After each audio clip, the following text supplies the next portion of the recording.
qual é a avaliação de si mesmo? Você acredita que o Espírito de Deus habita em você? Você acredita que existe um Cristo habitando em você?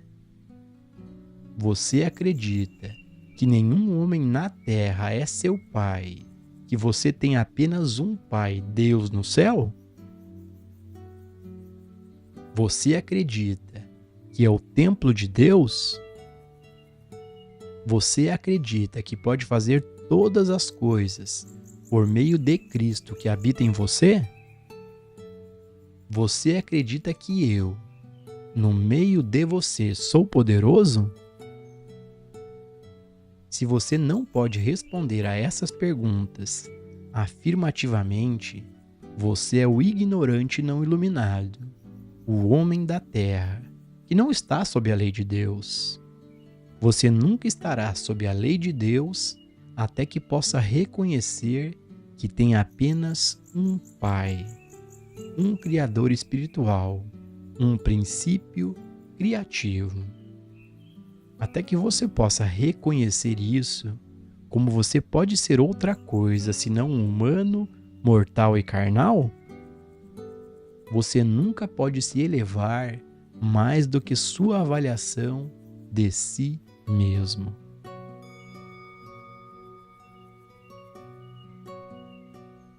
Olá, pessoal! Pessoal, para a gente ter uma compreensão mais profunda disso que o Joel Goldsmith está trazendo nesse trecho, mais uma vez o mestre Gualberto está aqui para trazer a visão dele sobre esse assunto. Lembrando que o mestre Gualberto tem uma linguagem e uma maneira de falar particular, única dele, que é diferente, obviamente, da linguagem do Joel Goldsmith.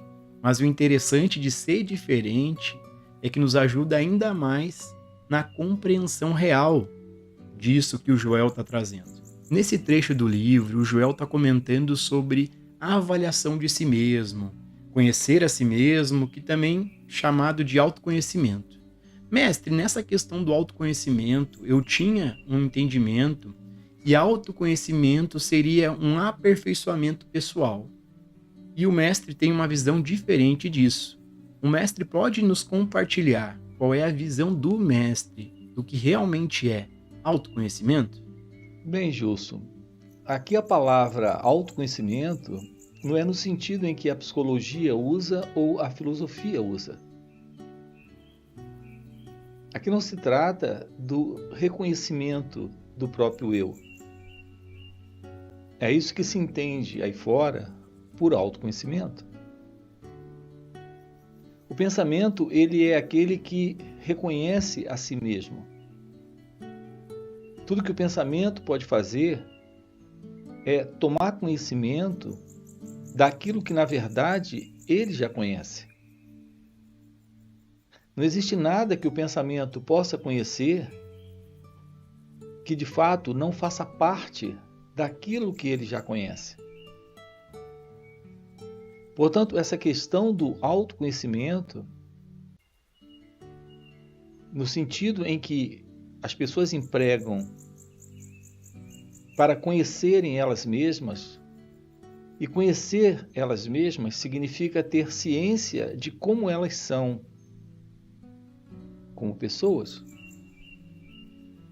Esse conhecimento é, na verdade, um reconhecimento do pensamento sobre a imagem que a pessoa tem dela mesma. Todo conhecimento que a pessoa pode ter de si própria é um conhecimento que se assenta em um reconhecimento de autoimagem. Então, essa não é a verdade da compreensão daquilo que somos. Uma vez que a verdade de Deus não é parte daquilo que pode ser conhecido,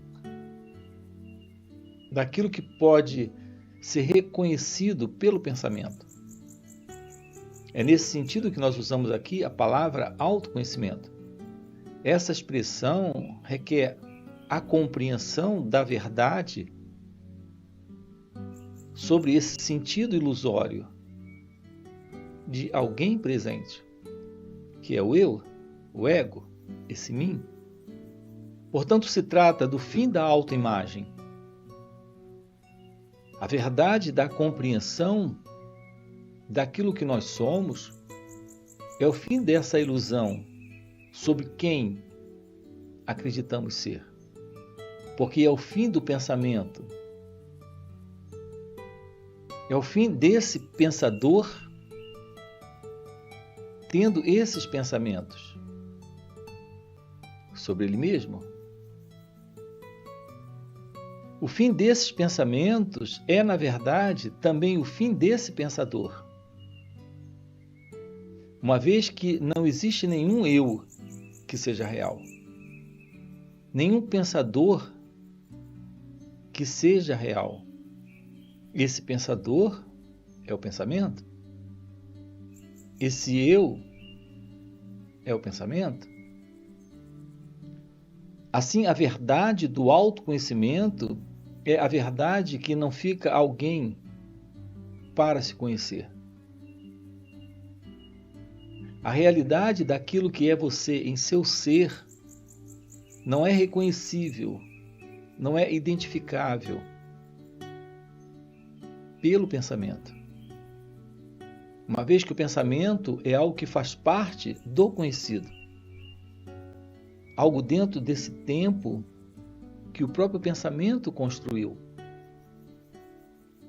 nos dando a ilusão de alguém presente. Sendo esse eu, o fim para esta condição psicológica, que é o fim do eu, o fim do ego, é o fim dessa autoimagem. Essa é a compreensão da verdade divina. Assim, a realidade daquilo que é você é a realidade daquilo que é Deus. Isso está presente quando a ilusão não está mais. Quando a ilusão dessa identidade não mais está presente. Então, esta é a verdade do florescer da sabedoria, da ciência que o autoconhecimento real revela. Não esse assim chamado autoconhecimento como as pessoas conhecem aí fora. Aqui, Gilson, se trata do autoconhecimento que dá a base para a verdade da meditação, para a verdade da revelação de Deus. Sem esta base que é o autoconhecimento, nós não temos a verdade da meditação. Uma vez que é impossível a verdade da meditação real se revelar sem a compreensão desse elemento que é o eu. Quando as pessoas se envolvem com a prática da meditação, elas não compreendem que a pessoa não pode estar envolvida nisso. É uma ilusão o sentido do meditador na meditação. Por isso nós precisamos de uma base real, e essa base real é a verdade do autoconhecimento. O autoconhecimento que nasce desta atenção sobre o movimento do eu. Então eu me refiro aqui, dentro dessas falas, sempre à verdade do autoconhecimento. Não a ideia de autoaperfeiçoamento pelo assim chamado autoconhecimento, como é conhecido aí fora. Não se trata disso. A verdade do seu ser é completa, é íntegra. Ela não se aperfeiçoa. É a verdade divina, é a realidade que é Deus, aqui e agora. Você nunca pode se elevar mais do que sua avaliação de si mesmo. Qual era a natureza do ensino do Mestre Jesus?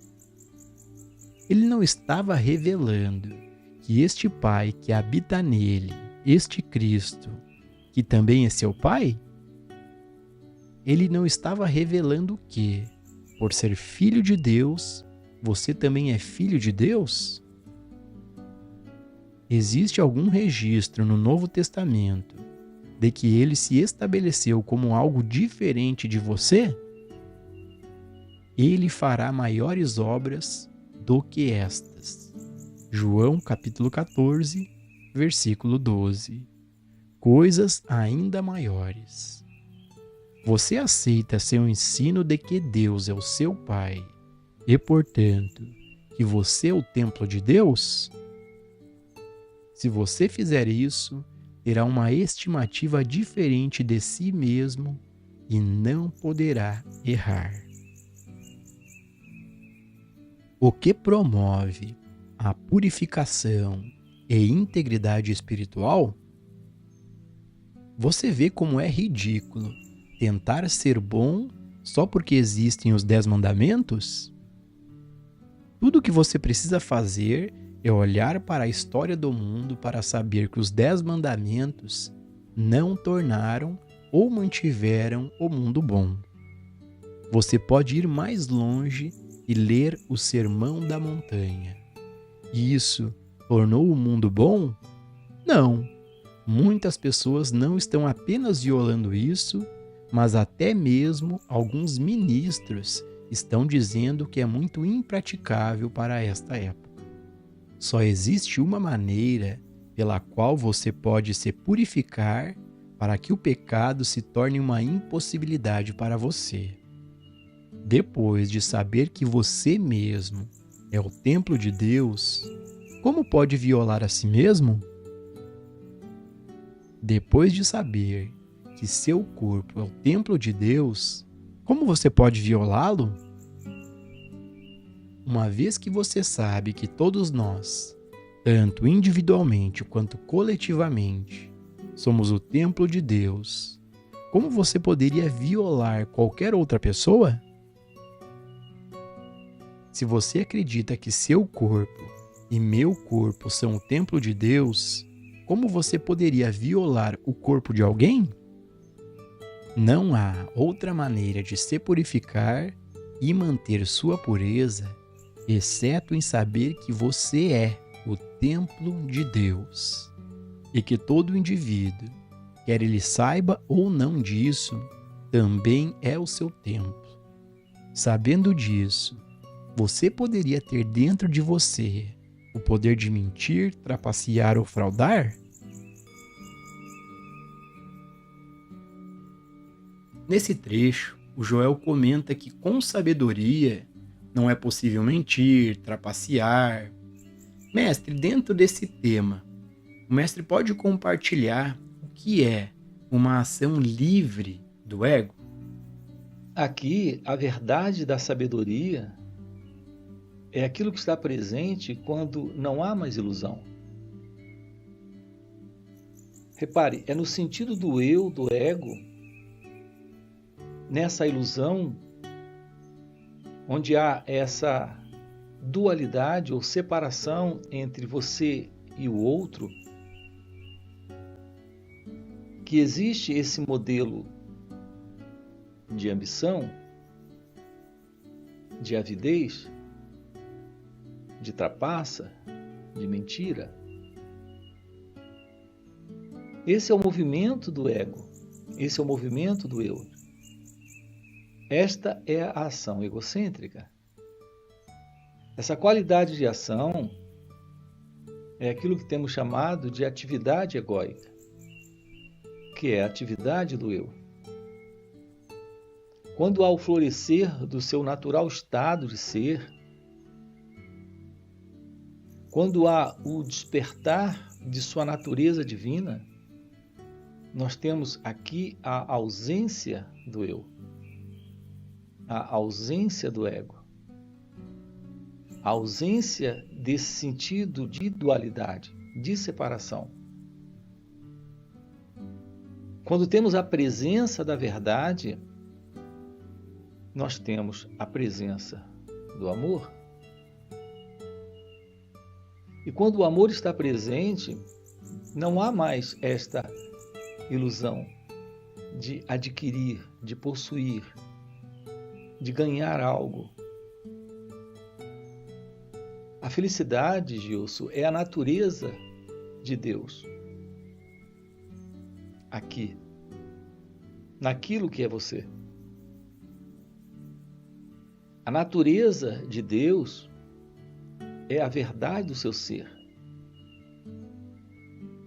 Então, aquilo que é a natureza divina, em ação, nesse instante, não se move dentro de um movimento de separação, de dualidade, de busca de algo, de procura de alguma coisa. Então nós temos a verdade da ação não egocêntrica. A presença da ação egocêntrica é aquela ação determinada pelo pensamento. Nesse formato desse experimentador ou pensador, que é o ego, na busca ou na procura de adquirir para si mesmo alguma coisa. Então, a ação é sempre pessoal, particular e autocentrada. Há uma qualidade de ação que é livre, é a ação do amor, é a ação da compaixão. Então nós temos a presença de uma ação de pura inteligência, onde o ego não está. Nós desconhecemos isso porque tudo que nós aprendemos na vida deu formação a essa individualidade, a esse sentido de indivíduo, de identidade separada, que se move dentro desse contexto de cultura humana. Então, tudo que a mente egóica faz é realizar um movimento de ação centrada no autointeresse, na busca de coisas para ela mesma. Aqui, quando há esta verdade, que é a revelação daquilo que é você em seu ser, a completude está presente, a plenitude está presente, e nada falta, e nada se procura. Essa é a condição desconhecida do pensamento. Essa é a condição livre de todo esse peso do passado, de modelo de existência onde o ego é a figura central da experiência. Repare, isso não está mais presente quando temos a presença da verdade. Então, essa verdade determina uma nova qualidade de ação, uma ação livre deste centro particular. Esta é a ação de Deus, é a ação da verdade, é a ação do amor. Você, em seu estado real, natural, é esta verdade em expressão quando o ego não está. Isso é possível quando o natural estado de ser, que é você,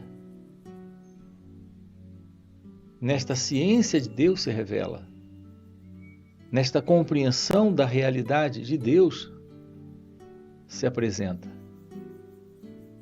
Então, o seu movimento não é mais o movimento de alguém, é o movimento da meditação, desse seu natural estado de ser, consciência, felicidade, porque essa é a natureza de Deus em cada um de nós.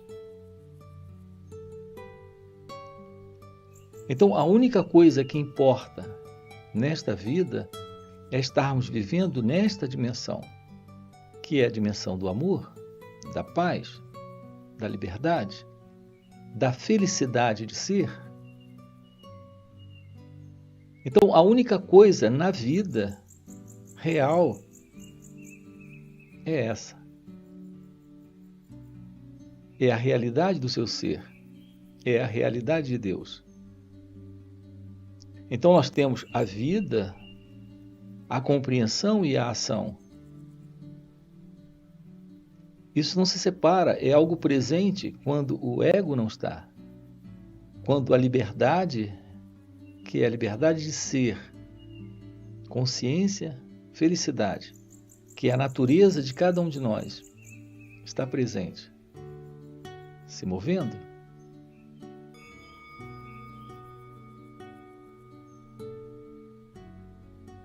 Não há outra maneira de se purificar e manter sua pureza, exceto em saber que você é o templo de Deus, e que todo indivíduo, quer ele saiba ou não disso, também é o seu templo. Sabendo disso, você poderia ter dentro de você o poder de mentir, trapacear ou fraudar?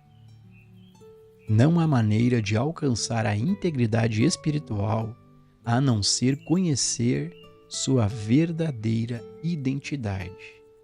Até então, as pessoas têm a capacidade de se envolver em qualquer tipo de maldade. Podem criar guerras, depressões, falências. Podem violar qualquer pessoa ou qualquer coisa, porque pensam que estão fazendo isso com um homem ou com uma mulher, e pensam que são apenas um homem ou apenas uma mulher fazendo isso. Se você ou eu pensamos ou fazemos algo de natureza errônea, sabemos disso, e muito rapidamente nos sentamos para julgar a nós mesmos. Mas então, o mais rápido possível, tentamos reparar ou fazer com que o erro não se repita. Isso é verdade para todos, exceto para o indivíduo totalmente animalesco. E existe gente assim no mundo. Algumas pessoas tão completamente animalescas que não têm consciência de nenhuma transgressão. Não faria diferença se puxassem o mundo inteiro sobre os seus ombros. Ainda assim, eles não teriam a sensação de que fizeram algo errado. Do ponto de vista deles, qualquer coisa que alguém alegasse ter feito de errado, em sua opinião, provavelmente seria a culpa de outra pessoa. E eles simplesmente foram feitos para fazer isso. Existem aquelas que podem destruir uma empresa, um banco, um lar ou uma nação, e não ter a menor pontada de consciência, porque não têm o menor senso de transgressão. Essas pessoas estão vivendo totalmente no nível de uma vida animal, e nada importa para elas, exceto o eu, o mim e o meu. A autopreservação é tudo o que conta para elas. De uma forma ou de outra, qualquer mal que elas façam é sempre culpa da outra pessoa.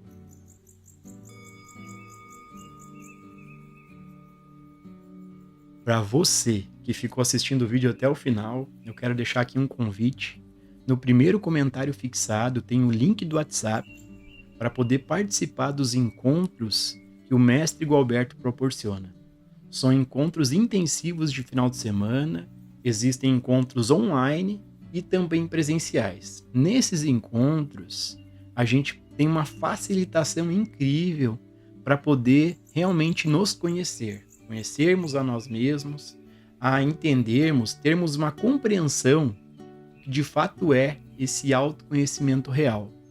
Porque na presença do mestre Gualberto, que já vive nesse estado de consciência desperto, ele compartilha um campo de energia, de presença, de silêncio, onde é um facilitador incrível para a gente poder olhar para nós mesmos, podermos realmente compreender o que é esse autoconhecimento. Então fica o convite, no primeiro comentário tem o link. Além disso, já deixa um like aqui no vídeo, já faz um comentário, isso ajuda ao YouTube reconhecer que o conteúdo é relevante. E a gente se vê no próximo vídeo.